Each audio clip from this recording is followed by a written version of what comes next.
감당할 수 없는 환경들을 넉넉히 이기기라는 제목으로 말씀을 증거하겠습니다. 얼마 전에 정말 감명 깊게 본 영화가 탑건이라는 영화가 있어요. 배우가 톰 크루즈입니다. 그 일부 예배 때 그 배우가 저를 닮았다라고 얘기를 했더니 반응이 없어서 그 말씀을 안 드리려고 그래요. 톰 크루즈 정말로 잘생긴 배우잖아요. 헬멧을 쓰고 조종관 키를 이제 붙잡는 거예요. 첫 장면이 너무 인상적이었던 것이요. 도전을 하는 거예요. 장성이 그 도전을 막기 위해서 직접 그 공군 기지를 내방을 했더랬어요. 그런데 아랑곳하지 않고 그냥 그 비행기 위에 올라타서 제 기억으로는 막 1.5km까지 계기판에 찍고 아마 비행기는 폭발되어졌는데 구사일생으로 살아난 것 같습니다.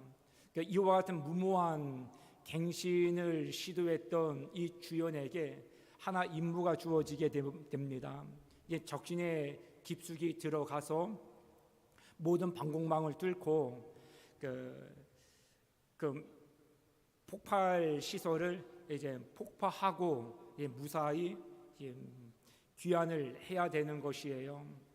이를 위해서 팀을 국가에서 짜줬어요. 베테랑 조종사들 10명 탑건을 선발을 해서 그 교육을 이 톰 크루즈에게 맡긴 거예요.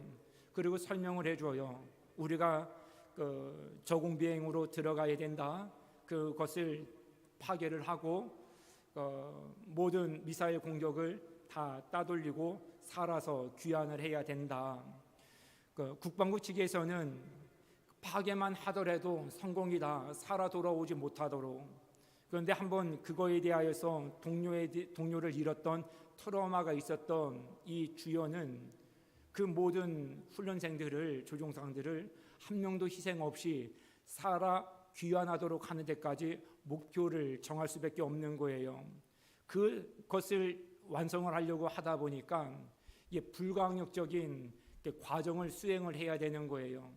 쭉 이렇게 작전을 펼칠 거다 설명을 했더니 참여했던 탑건들이 다 불가능한 일이라고 말도 안 돼 하고 비웃었어요. 그거에 대해서 어떻게 화답을 했느냐 하면 직접 조종기 키를 붙잡고 비행기를 모는 거예요. 모든 사람들이 놀라는 거예요. 이 거리가 그 시간 안에 가능하다고. 근데 가능한 걸 본 거예요. 그 다음부터 훈련생들이 이 교관인 톰 크루즈를 바라보는 시선이 달라졌어요. 그들이 이제 훈련에 임합니다. 이를 믿고 신뢰했던 까닭이고요.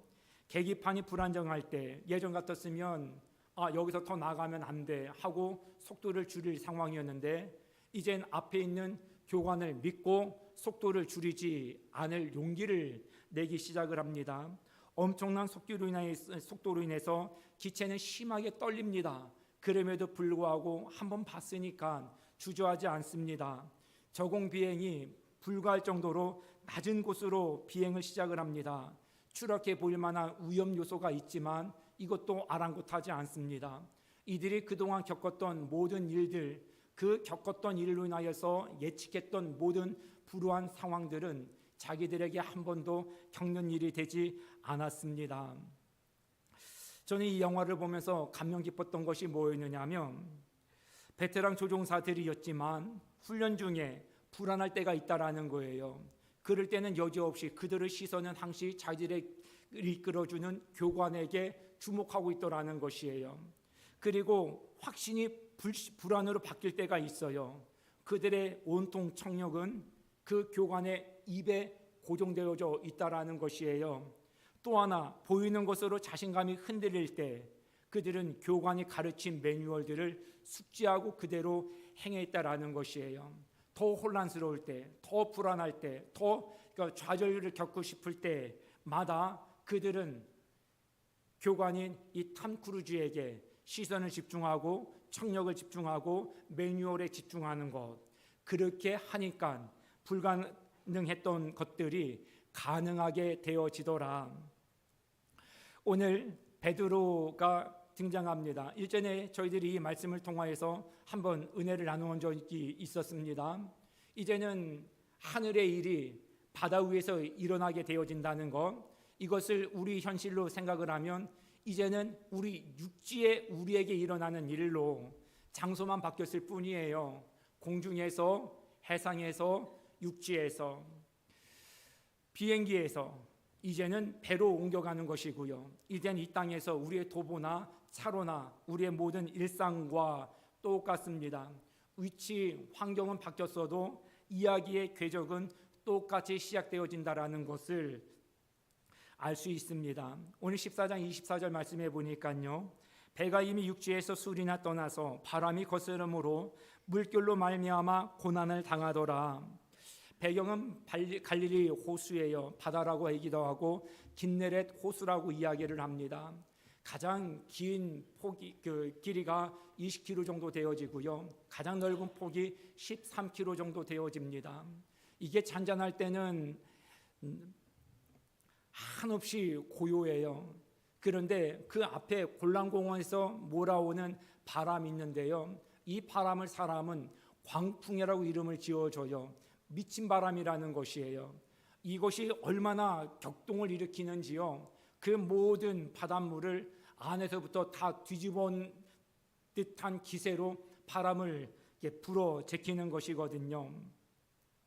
그 바람을 이 예수님의 제자들, 베드로를 위시한 제자들이 이젠 직면하게 되어집니다. 오늘 본문 말씀은 그 상황 속에서의 내용을 우리에게 소개해주고 있습니다. 속수무책의 상황이에요. 앞서 말씀을 드렸던 것처럼 항공에서 탑건들은 말 그대로 자타가 공인하는 베테랑들이에요. 그들을 지도하기가 쉽지가 않아요. 베드로는 바다 위에서, 그에 또 많은 제자들 역시나 바다 위에서 베테랑들이에요. 나면서부터 그 배를 타고 고기 잡는 일로 생계를 유지했었으니까요. 우리도 그렇지 않겠습니까? 지금 우리가 이 땅에서 두 발 뜯고 살아간 연수가 뭐 수년에 불과한 것 아니잖아요. 뭐 짧게는 20년 가까이 사셨고 많게는 거의 70년 이상을 지금 사셨으니까 이 땅에서의 삶은 하늘은 모르고 바다도 잘 모르겠지만 육지에서 두 발 뜯고 살아가는 것은 난 나름대로 베테랑이야, 이럴 수 있는 입장이에요. 그런 상황 속에 그것을 염두에 두고 우리도 이 말씀을 한번 좀 살펴보았으면 좋겠습니다. 우리도 이 땅을 살아가면서 아무리 오래 살았고 잘 살고 열심히 살았어도 속수무책인 상황에 직면할 때가 있습니다. 굵은 빗줄기가 그치지 않습니다. 우리는 그때를 양동이로 물을 퍼붓는 것 같다. 우리 일전에도 뭐 시간당 몇 미리 뭐 이런 식으로 호우주의보 경보가 막 울리고 막 그랬는데요. 그런 상황을 바다 한건 가운데서 지금 맞이하고 있다라는 것이에요. 바다에서 무서운 것은 비보다도 바람이에요. 모든 것을 다 뒤엎기 때문에 그래요. 그러니까 제자들이 직면한 것은 바람이 더 컸다라는 것을 알 수 있습니다. 바람이 거스름으로 물결로 말미암아 고난을 당했다. 우리 생활의 형편에도 마찬가지입니다. 우리에게도 이 문장 속에서 명사 두 개를 바꾸면 똑같은 상황이라는 것을 알 수 있어요. 빚더미가 거스름으로 신용으로 말미암아 고난을 당하더라. 우리에게 있는 일이죠. 불황이 거스름으로 약물의 유혹과 도피 심리로 고난을 당하더라. 계획이 거스름으로 일정 독촉으로 고난을 당하더라.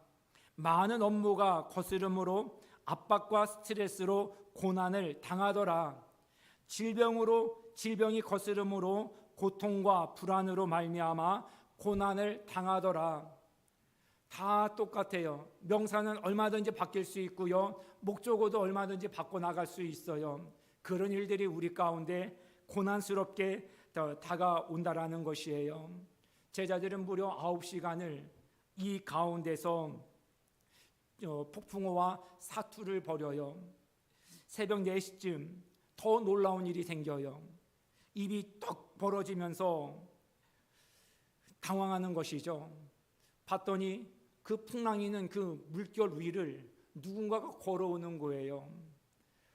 머리가 막 삐죽삐죽 쓰지 않겠어요? 이게 뭐 영화의 한 장면이라고 한다면요, 이 파도보다 더 무서운 거예요. 사람 같은데 걸어온다고? 저거 뭐야?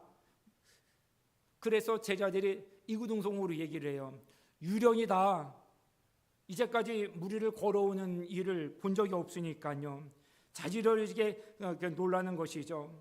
왜 그랬을까요? 그 전까지 예수님께서 한 번도 그런 식으로 그런 때를 염두에 두고 우리 가운데 등장하신 적이 없으셨기 때문에 그래요. 우리도 마찬가지 아니겠습니까? 우리가 주님을 만난다고 하는 고정된 시간대가 평온하게 찬양을 부를 때, 아니면 부활주일날 부활하신 주님께서 찾아오실 것처럼 우리가 수련회를 통해서 오실 거라고 믿기도 합니다. 아니면 아침에 경건의 시간대만 찾아오시거나 교인들이 모여서 식사를 할 때 찾아오시거나 우리가 말씀을 펼쳐놓고 묵상하는 시간대 주님께서 오시기를 우리는 그 시간대만 고정해놓고 기다리고 기대할 수 있다라는 것이죠. 그런데 주님은 의외의 장소에 찾아오시는 거예요. 이런 말씀을 드릴게요. 주가가 폭락했을 때 주님 찾아오실까요? 관계가 일그러져서 고통의 현장 가운데 있을 때 그 주님 우리에게 찾아오실까요? 수술 통지서를 받고 좌불안 속에 있을 때 주님께서 찾아오실까요? 법정에서는요, 받아야 할 돈을 받지 못해 답답해하는 현장으로는요, 자녀들이 일탈로 인하여서 괴로워하는 부모의 심정의 그 한복판으로는요, 물론입니다. 주님께서 그런 곳에 일부러 찾아오신다는 것이에요. 우리는 예측하지 못합니다. 설마 이런 자리에 주님께서 찾아오시겠어? 설마 이런 시간에 주님께서 오시겠어? 목회를 하면서요, 좀 긴장되는 때가 있어요. 언제냐면 새벽 기도에 오시던 분이 안 나오시면. 그런데 더 긴장되는 것은요, 안 나오시다가 갑자기 딱 등장하실 때, 도대체 가정에 또 무슨 또 어려운 일이 있으셔서 나오셨을까? 대번에 그런 생각이 딱 들어요. 더 가슴 철렁일 때는요, 평소에 연락을 잘 안 하시는데 저녁 늦은 시간에 전화벨이 울리면요, 한동안 그런 적이 있었어요. 도대체 또 무슨 일이 있으실까? 이런 마음 때문에, 그러니까 예측할 수 없는 시간이나 상황 속에서의 그런 일들이 우리를 좀 철렁이게 만든다는 것이죠.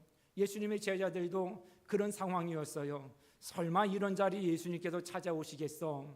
그런데 예수님께서 그 시간에 그 자리에 찾아오셨다라는 것입니다. 사나운 폭풍 속에서 그분의 모습을 본다는 것은 상상도 못했습니다. 하지만 주님은 폭풍우가 몰아치는 것과 같은 상황 속에서 가장 멋지게 역사하시는 분이에요.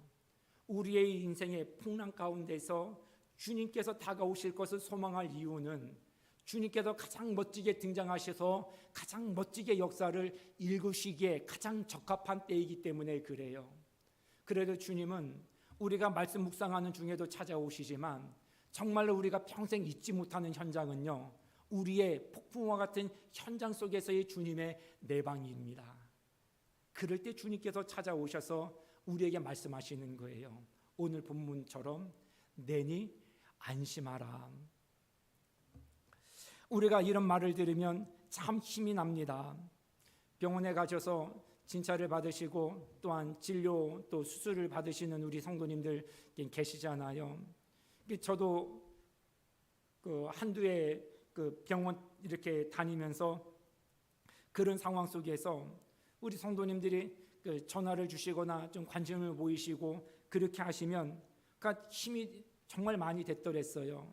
목사님, 저희들이 기도할게요. 교회는 걱정하지 마세요. 장로님을 비롯해서 우리 많은 분들이 일부러라도 그렇게 본인들의 마음을 이렇게 전달해 주시는 것이 저한테 얼마나 큰 힘이 됐는지 몰라요. 폭풍이 막 일어나는 때에 누군가가 내 손을 잡아주는 거예요. 여보 괜찮아요. 아빠 괜찮아요. 괜찮아요. 잘 될 겁니다. 이 말 한마디가 우리의 불안을 종식시키기에 충분하다라는 것이죠. 어느 목사님이 암 수술을 앞두고 이제 수술실에 이제 들어가셔야 돼요. 하나님께 기도를 하고 이제 가족들하고 인사를 하는 거예요. 여보, 네 이제 갔다 올게요. 얘들아, 이제 아빠 수술 잘 받고 나올게. 이제 잘 들어갔다가 나올게. 이제 그렇게 이제 인사를 하고 예수님께도 인사를 드려야겠다 하고 예수님 잘 다녀오겠습니다 하는 찰나에 문득 이런 하나님 말씀을 주시는 것 같더래요. 잘 갔다 오기는 내가 같이 갈 건데 가족들이야 물리적인 공간으로 못 들어가잖아요. 그런데 주님은 같이 들어가실 수 있으시다라는 것을 깨달은 거죠. 주님 잘 다녀오겠습니다. 그게 아니라 주님 제가 수술대에 누워있는 자리에도 주님께서 함께 하신다니 너무너무 고맙습니다. 잘 갔다 올 게가 아니라 우리 같이 갔다 오자. 주님께서 그렇게 마음에 안심을 시켜 주시더라는 것이에요. 그것이 사랑하는 가족과 사랑하는 주님의 차이 아니겠습니까? 그러니까 우리에게 주님은 오늘도 끊임없이 말씀을 하십니다. 한번 여러 가지 성경을 제가 좀 소개해 드릴게요. 한번 잘 들어보십시오. 주께서 가까우시니라. 너희가 내 안에 내가 너희 안에 있는 것을 너희가 알리라. 내가 세상 끝날까지 너희와 항상 함께 있으리라 하시니라. 내가 그들에게 영생을 주니 영원히 멸망하지 아니할 것이요 또 그들을 내 손에서 빼앗을 자가 없느니라. 내가 확신하노니 사망이나 생명이나 천사들이나 권세자들이나 현재일이나 장래일이나 능력이나 높음이나 깊음이나 다른 어떤 피조물이라도 우리를 우리 주 그리스도 예수 안에 있는 하나님의 사랑에서 끊을 수 없으리라. 이 말씀은 이런 말씀이에요. 걱정하지 마. 네가 어디를 가든지 내가 함께 갈게. 네가 어느 상황이 있든지 내가 그 중에 함께 있을게. 그러니까 불안하고 좌절하고 그러지 말라는 말씀입니다. 혹시 우리 성도 여러분, 내 삶의 호울단신으로 어딘가에 그냥 뚝 떨어져 있는 것 같다라는 심정이 들 때 꼭 주변을 이렇게 살펴보십시오. 반드시 누군가가 여러분들 곁에서 여러분들의 물끄러미 바라보고 계실 거예요. 누구실까요? 우리 주님 예수님이십니다. 내가 가는 길이 아무리 험한 길이라 할지라도 반드시 그런 마음의 불안함이 엄습해 올 때 뒤를 돌아보십시오. 따라오시는 누군가가 계실 겁니다. 누구실까요? 여러분들을 사랑하시는 우리 주님 예수님이십니다. 주님께서 베드로에게 말씀을 하십니다. 그리고 베드로도 예수님께 화답을 합니다. 베드로가 이렇게 얘기를 해요. 베드로가 대답하여 이르되 주여 만일 주님이시거든 나를 명하사 물 위로 오라 하소서. 저희 말씀을 묵상하면서 이건 상식적으로 좀 이상하다. 우리가 운전을 배울 때도요, 차 없고 좀 뭐가 조금 위험 요소가 좀 최소화된 상황 속에서 운전을 배워도 배우잖아요. 우리 뭔가를 시도할 때 가장 시도하기 쉬운 어떤 상황들을 고려해서 뭘 시작해도 시작을 하잖아요. 만약에 물 위를 걷는 것을 해보고 싶다고 그런다고 한다면, 자 지금 풍랑이 일지, 자 물 한 걷는 거 한번 실험해보자. 그러면 베드로 입장에서 주님 지금은 시기가 안 좋습니다. 좀 평안해지면 그때 한번 시도해 보도록 하겠습니다. 지금 상황이 그래야 되는 게 맞아요. 그런데 평상시에는 그 바다 위에 배 위에 예수님과 거할 시기 기회가 몇 번 있었거든요. 한 번도 나로 하여금 물 위를 걷게 해달라고 요청을 하신 적이 없었어요. 그런데 왜 굳이 풍랑이는 이 상황 속에서 그 물 위를 걷게 해달라고 예수님께 요청을 했느냐는 것이에요. 굉장히 아이러니하지 않습니까? 이유는 딱 이거예요. 이제까지 물 위를 걷는 일을 본 적이 없었기 때문이고요. 심지어 예수님께서 폭풍우가 몰아치는 상황 속에서 물 위를 걸어오시는 것을 본 까닭에 베드로가 생각이 바뀌게 되어진 거예요. 무슨 생각이냐면, 일반적으로 생각을 할 때 이 우라굴루라고 하는 광풍이에요. 광풍 이름이 그래요. 그래서 미친 바람이에요. 자기가 나면서부터 이 바다 위에서 이 바람과 맞닥뜨려서 잔뼈가 굵은 사람이에요. 그래서 이런 풍랑이 있는 상황 속에서는 반드시 배와 사람은 침몰하고 빠지고 말더라. 그런데 그 풍랑 위를 걸어오시는 예수님이 계시다라는 것을 본 거예요. 그리고 주님, 나로 명하사 이 무리를 걷게 하옵소서. 인생 풍랑은 우리를 빠져들게 하는 곳으로만 알았던 곳인데, 그 빠져드는 인생 풍랑 한복판을 주님이 걸으셨다라는 것을 보고, 그러면 내 인생 풍랑 한 곳에서, 한 가운데서 나도 빠지지 않고 걸을 수 있다라고 하는 주님으로 인한 믿음이 생긴 거예요. 그래서 주님께 요청을 해서 나도 주님처럼 빠져들기 쉬운 이 상황 속에서 걷기를 시작해 보겠습니다.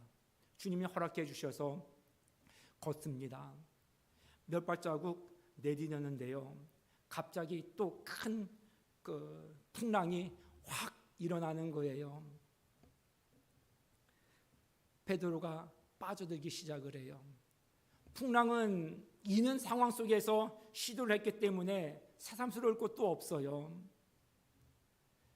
그럼에도 불구하고 빠져드는 이유는 딱 하나예요. 주님에 대한 시선이 일어난 풍랑으로 바뀌었기 때문에 그래요. 우리 꼭 기억하셔야 됩니다. 우리의 시선의 변화는요, 우리의 삶의 위치를 변화시킨다는 것을 말입니다. 주님을 바라보면 물 위라도, 그것이 풍랑 위여도 걸을 수 있는데요, 주님이 아닌 곳으로 시선을 돌리면 아무리 잔잔한 호수여도 빠져들 수밖에 없다라는 것이에요. 정상적인 보행이 가능했던 삶이 정상적인 보행조차도 불가능해지도록 그 위치가 다운되더라는 것이에요. 이것이 오늘 본문이 우리에게 보여주시는 메시지입니다. 높은 파도가 일어납니다. 그래서 어떨 때는 예수님보다 더 잘 보입니다. 천둥번개 칠 때를 경험해 보십시오. 저 멀리 있는 것까지도요, 오히려 대낮에도 보이지 않았던 것을 천둥번개가 칠 때 보이는 때가 있어요. 와, 저게 있었다고 오히려 번개 칠 때 보게 되어지는 경우를 저도 몇 번 경험을 했거든요. 그 풍랑이는 속에서 번개가 쫙 내리치지 않습니까? 그러면 뭐가 보여요? 일어나는 풍랑이 보이는 거예요. 그 위세가 어마어마하게 보여요. 그거에 시선을 두었더니 빠져들게 되더라. 사랑하는 성도 여러분, 베드로는 예수님에서 풍랑으로 시선을 돌렸습니다. 이게 문제였다라는 것이에요. 풍랑에서 예수님께로 시선을 두었대 걷는 게 가능했다가도요, 예수님에게서 풍랑으로 시선을 옮기니까 걷는 게 불가능해지는 거예요. 인생 풍랑 속에서 우리가 선택할 수 있는 상황과 똑같습니다. 그래서 우리는 이거를 염두에 두어야 됩니다. 폭풍이 오고 말고는 우리 인간의 소관이 아닙니다. 우리 아무리 스케줄을 잘 짠다 하더라도 이것까지 어찌할 수는 없어요.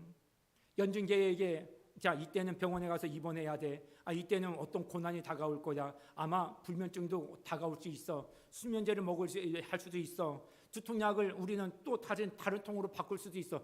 이런 걸 누가 즐겨하면서 계획을 짜겠습니까? 그런데 원하든 원치 않든 다가오기 마련이에요. 이것은 우리가 어찌할 수 없는 소관이지만 중요한 것은요, 풍랑이 이는 동안에 우리가 어디를 쳐다봐야 할지는 우리 선택하에 달려있다라는 거예요. 주님은 우리에게 그것이 중요하다라는 것을 말씀해 주십니다. 병원에 가면 진료를 받잖아요. 작년에도 올해도 우리 성도님들 때로는 의중한 중에 병원에 가신 분도 계시고요. 지금도 여전히 또 그런 상황 속에 놓여 계신 분들도 우리 여러분 계십니다. 저도 병원에 가서 수술 일정을 받고 이렇게 할 때 참 두렵더라고요. 그 의사 선생님들이 고치는 것도 잘하시지만 사람을 벌벌 두렵게 하는 것도 잘하셔요. 먼저 두려움을 팍 주고 난 다음에 그래도 한번 해봅시다 하고 또 소망을 주는 이런 멘트로 화법을 사용을 하시더라고요. 수술 일정만 잡히면요, 그게 경중과 상관이 없어요. 그냥 수술대 위에 누우면 사람이 초조해져요. 심란해지고 불안해지고 그래요. 우리 성도님들이 얼마나 그런 또 마음을 또 겪으셨을까 싶은 생각이 들어요. 그런 안 좋은 이야기를 들을 때 저는 뭘로 위안이 삼았느냐면 그 진료실 그 벽면들에 의사 선생님들이 이력서가 붙어 있어요. 어느 대학에서 졸업을 했다라고 하는 어떤 그런 증명서, 그래서 전문의 자격증, 어디 단체에 소속되어 있다라고 하는 그 회원증, 그리고 어느 유명한 병원에서 어떤 과정들을 이수했다라고 하는 이수증, 그러니까 이런 것들을 보면서 제 불안한 마음을 조금 삭히는 거예요. 제가 제일 불안증이 좀 덜어내는데 도움이 됐던 거는요, 간호사분의 말 한마디였어요. 어떤 얘기를 하시느냐면, 너무 걱정하지 마세요. 우리 선생님이 환자가 제일 많아요. 뭐 제일 이제 유능하다라는 것이잖아요. 인상형도 많으실 거고, 그러니까 걱정하지 않아도 된다. 그러니까 많은 자격증이나 어떤 그런 벽에 걸려 있는 것보다도 그 말이 위안이 많이 되더라고요. 여러분들도 아마 그러셨을 거라 생각이 되어집니다. 우리 삶의 이치가 그래요. 우리에게 안 좋은 소식이 많이 다가오지 않습니까? 앞으로 우리가 예측하는 것도 불투명할 수밖에 없어요. 우리를 가장 공포스럽게 만드는 것은 미래에 대한 불확실성이에요. 건강을 이렇게 준비하는데 건강하게 오래 살는지 누구도 장담할 수 없거든요. 모아놓은 것이 다 내 것을 다 충분히 쓰고 하나님께 갈 거라고 누가 장담할 수 있겠어요? 여러분들의 미모가 계속 갈 것 같으면 얼마나 좋겠어요? 무엇인지 간에 우리의 모든 관리하고 지켜지길 원하는 것들은 무너져 갈 수밖에 없어요. 전략을 바꾸는 것이죠. 이제는 그 모든 상황들에 대한 소식으로 불안해질 때마다 자격을 갖추고 있는 분을 바라보자는 거예요. 그분에 대한 소문을 듣는 일에 열심을 내자는 것이에요. 그리고 성경은 실제로 예수님에 대한 소문으로 생명을 거침받은 이들도 많이 있었습니다. 사랑하는 성도 여러분, 우리 상황에 원치 않은 상황들이 다가오게 되어지면 시선을 고정해야 될 것은 오직 한 곳이에요. 자격증을 갖추고 우리를 도우기를 대기하고 계시는 예수님 한 분뿐이라는 것입니다. 우리가 담대하라는 것은 속수무책해지라는 것이 결코 아니죠. 주님은 우리에게 모든 것을 체념하고 그냥 시간 가는 대로 그냥 견뎌봐라고 말씀을 하시는 것이 아니고 주님을 절대적으로 신뢰하라는 것이에요. 어느 아내 권사님이 남편이 수술실에 이제 들어갔어요. 마음이 너무 초조한 거예요. 남편보다 더 불안한 거예요. 그래서 어떻게 이 마음을 다스렸느냐 하면 불렀던 찬양이 오 신실하신 주, 이 찬양을 계속 읊조렸대요. 화장실에 들어가서도 앉아서도 이 찬양을 읊조리고 그냥 시계를 보다가도 또 문득 또 남편 수술 장면을 또 상상하다가도 오 신실하신 주, 오 신실하신 주. 신실하신 주를 묵상하는 이유가 무엇이죠? 그분은 이때나 저때나 한결같이 저와 여러분들을 지키시고 보호하시는 신실한 분이시다라는 것이죠. 하나님의 말씀을 암송을 하고 또한 여러분들은 예수님에 대한 여러 가지 이야기들을 다시 한번 상기하고 여러분들이 받았던 크고 작은 은혜들을 다시금 소환하는 것이에요. 하나님께 그렇게 집중해 가면서 지금의 풍랑기를 겪어 나가는 것이죠. 이 표현 제가 잘 쓰는 표현이에요. 두려움을 먹이십시오. 믿음은 굶주릴 것입니다. 믿음을 먹이십시오. 두려움은 말라 비틀어질 것입니다. 여러분들이 자꾸 두려움을 먹으면 믿음이 고갈되어진다는 거예요. 여러분들이 자꾸 믿음의 사람으로 발걸음을 내디뎌 나가게 되어지면 여러분들이 엄습해오는 두려움들은 비틀어 말라지게 된다는 것이에요. 걱정은 걱정을 먹고 자랍니다. 염려는 염려를 먹고 자라요. 우리가 하나님에 대한 믿음으로 이것을 상쇄시키지 아니하는 한 누구도 이 모든 불안과 초조한 상황 속에서 우리를 건져낼 수 있는 것은 없다는 것입니다. 사랑하는 성도 여러분, 우리도 베드로와의 생각이 크게 다르지 않을 것입니다. 이런 때도 주님이 다가올까? 나는 성령책을 들고 있는 때에만 주님이 찾아올 거라고 생각을 했고 주식의 풍랑, 비트코인으로 인하여서 낙심되어질 때 원치 않냐는 수술 통지서를 받고 좋지 못한 의사의 소견을 들을 때 자식이나 부모와 모든 관계 속에서의 고통으로 관계의 어그러짐으로 고통을 받는 그 현장 속에서 주님이 찾아오실까? 네, 주님은 그런데 찾아오시는 것을 더 즐겨하십니다. 그리고 베드로는 늘상 풍랑은 빠져들어가는 현장으로만 생각을 했더랬어요. 그런데 주님이 걸으시네, 나도 걸을 수 있네. 그러면 저와 여러분들도 걸을 수 있습니다. 그 풍랑은 우리에게 걷기 위해 합당한 곳이라고 본을 보이시기 위해서 주님께서 걸어오셨다라는 것을 기억하십시오. 풍랑은 빠져드는 곳만이 아닙니다. 풍랑 위에 서도, 풍랑 한복판 가운데서도 우리의 시선을 주님께 고정을 하면 풍랑이 아무리 거세더라도 우리도 베드로처럼 주님처럼 걸을 수 있습니다. 그러니 풍랑을 더 이상 빠져들는 인생의 속수무책의 함정으로만 여기지 마십시오. 말씀드렸던 것처럼 그 모든 난관이 내게 다가오는 것은, 우리 가정에 다가오는 것은 우리의 소관이 아니에요. 우리가 주님 안에 있든 주님 앞에 있든 그 모든 난관은 우리에게 찾아오기 마련입니다. 그때 우리가 해야 될 것은 탑본들처럼 하는 것이에요. 교관을 주목하는 것이고 그의 입에 모든 청력을 집중시키는 것이고요. 우리의 감각이나 기분이나 어떤 경험을 의지하지 말고 그분이 우리에게 말씀하신 매뉴얼을 숙지하고 그대로 헤쳐나가기만 하면 된다는 것입니다. 주님은 그러기 위해서 풍랑이 있는 그 한복판에 한밤중에 제자들에게 걸어 찾아오셨던 것입니다. 우리의 인생 풍랑 가운데서도 주님은 예외는 아니십니다. 그 주님을 유령이라 놀라지 마시고요, 소망하십시오. 내 인생의 풍랑 가운데 그분이 다가오시면 주님 기다렸습니다 하고 그분을 환영해 드리십시오. 그리고 그분이 걷는 대로 그분을 믿고 그냥 믿음의 발걸음을 내디뎌 걸어가 보십시오. 풍랑이 일어나서 더 높은 파도가 여러분들의 시선에 다 들어온다 하더라도 불안하지 마시고 시선을 주님께로부터 떼지 않기만을 집중하십시오.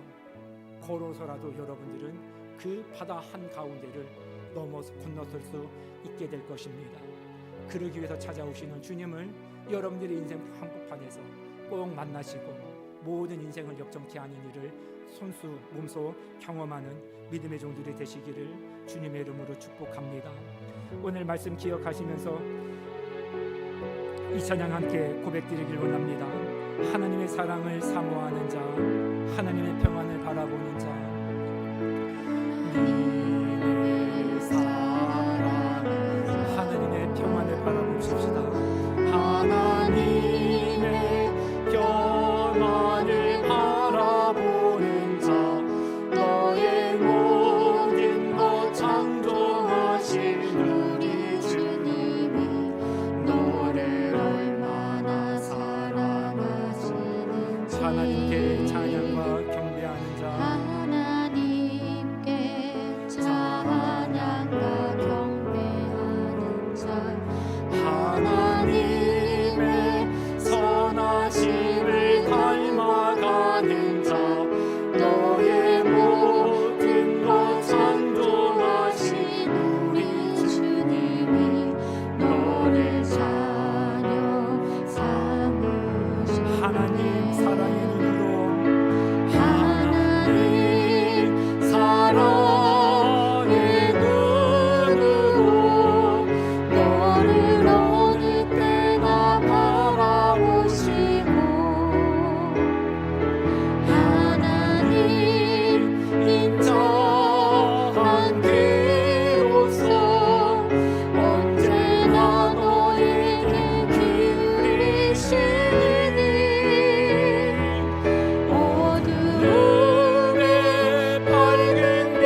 기사 내용을 지금 이렇게 구분을 좀 설명드리고 싶어요. 그 후렴 부분에 보니까요, 하나님 사랑의 눈으로 너를 어느 때나 바라보시고 하나님 인자한 귀로서 너를 언제나 너에게 기울이시니, 사실 여기까지는 하등의 문제가 없어요. 주님은 우리에게 시선을 고정하시고 난 다음에 언제든 한 번도 눈을 뗀 적이 없으셔요. 우리가 잘 때도 주님은 주무시지도 않으시고요, 우리가 한눈 팔 때도 주님은 졸지도 아니하시면서 우리를 그냥 어린아이에게 시선을 띄지 못하는 부모님처럼 그렇게 우리를 바라보고 계셔요. 여기까지는 괜찮아요. 중요한 건 우리의 시선이에요. 주님은 우리가 기도하면 다 들으셔요. 문제는 우리가 주님의 음성에 들을 귀가 있느냐는 거예요. 주님께서 나를 보듯이 내가 주님을 바라보면, 주님께서 내 기도의 신음소리까지 내가 놓치지 않겠다 하는 마음으로 우리의 기도의 촉각을 세우고 계시다고 하는 것처럼, 우리도 주님의 음성에 그럴 만큼이나 예민하게 반응을 하고 있느냐가 관건이라는 것이에요. 잔잔할 때 이것이 쉽지 않으면 인생 풍랑 한복판에서 이거는 더욱더 우리에게 불가능해질 수밖에 없어요.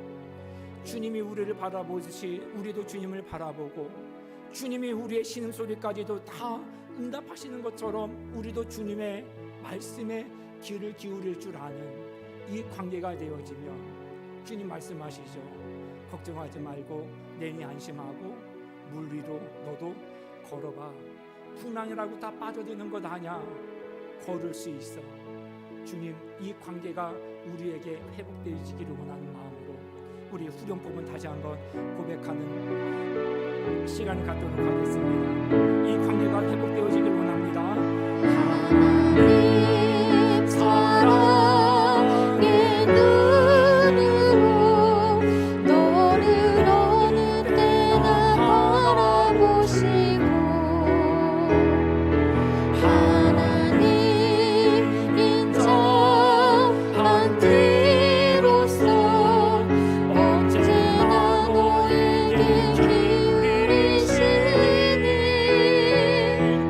어두움에 밝은 빛을 비춰주시고 너의 작은 신음에도 응답하시니, 너는 어느 곳에 있든지 주를 향하고 주만 바라보지라.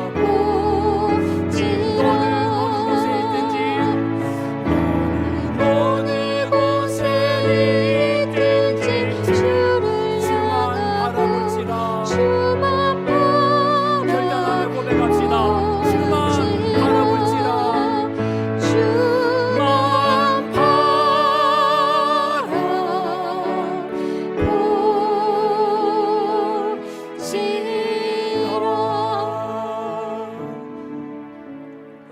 사랑하는 성도 여러분, 상식적으로는 풍랑은 우리를 빠져들게 하는 장소가 맞아요.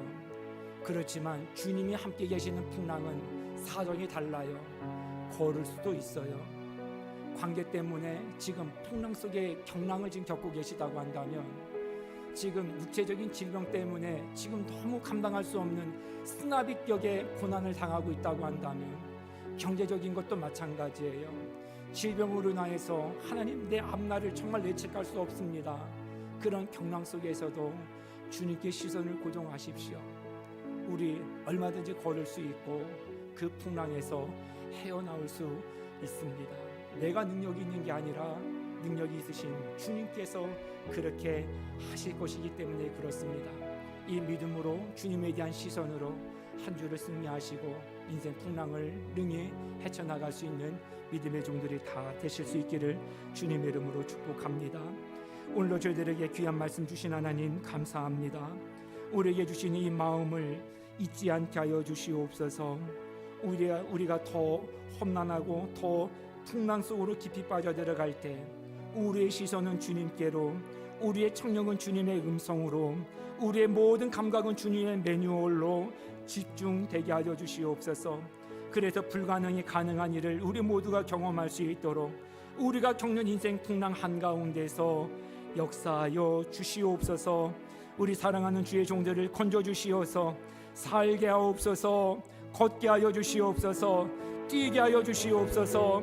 하나님, 그곳에서 나를 일으켜 주실, 나를 무한히 격려해 주실 주님을 꼭 경험하고 인생을 역전하는 믿음의 종들이 다 되게 하여 주시옵소서. 예수님의 이름으로 기도드립니다. 아멘.